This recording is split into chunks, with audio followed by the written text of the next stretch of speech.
Welcome to this video presentation, How to Avoid Getting Burned in the Markets, presented by FFR Trading. In this series, we'll equip you with practical trading and investing knowledge while helping you to avoid the many pitfalls and mistakes many traders and investors make. In this week's video, we'll discuss the recency effect. But first, let me introduce you to who we are here at FFR Trading and what our role is. FFR Trading is a due diligence firm for various investment and trading services. We've worked with dozens of traders in all markets, including stocks, options, futures, and Forex. In a nutshell, we've uncovered the mistakes so many people make when considering trading or investing strategies. Our goal is to find solid investment and trading opportunities that we can pass along to you.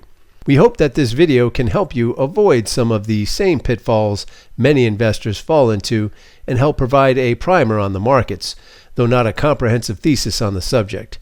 For advanced education on the markets, we'll discuss the unlimited literature available on specific topics. Chapter 11. The Recency Effect. The recency effect is a fascinating phenomenon which affects all of us.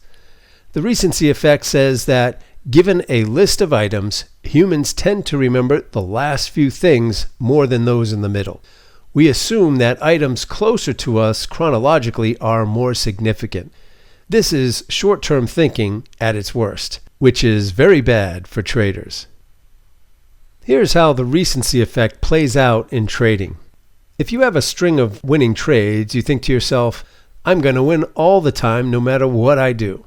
This leads to arrogance, breaking your own trading rules, and sloppy trading, which results in flushing your money down the toilet. On the flip side, if you have a string of losing trades, you think to yourself, I'm never going to be a good trader. I will keep losing all the time.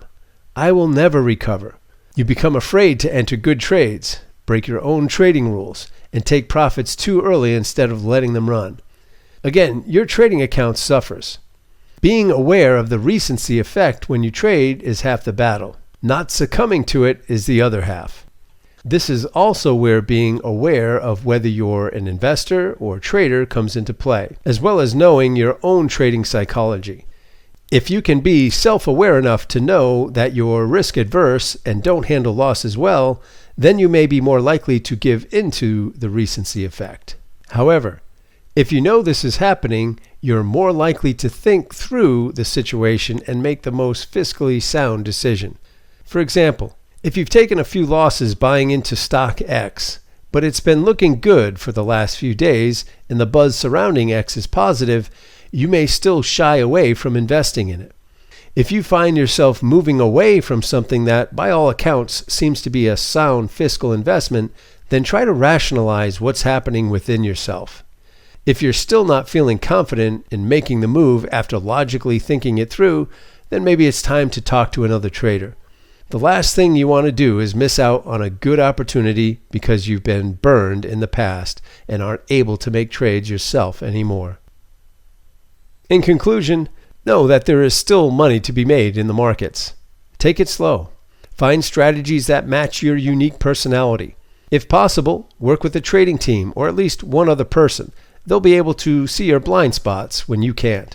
Above all, don't trade with money you can't afford to lose. At the end of the day, it's only money. Your family, friends, and your health matter most. Aim for a balanced life. If you aren't getting some enjoyment out of trading or investing, then chances are you might be in the wrong profession.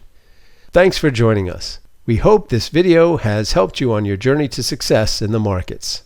If you would like to obtain your own copy of our book, How to Avoid Getting Burned in the Markets, email us at support@ffrtrading.com.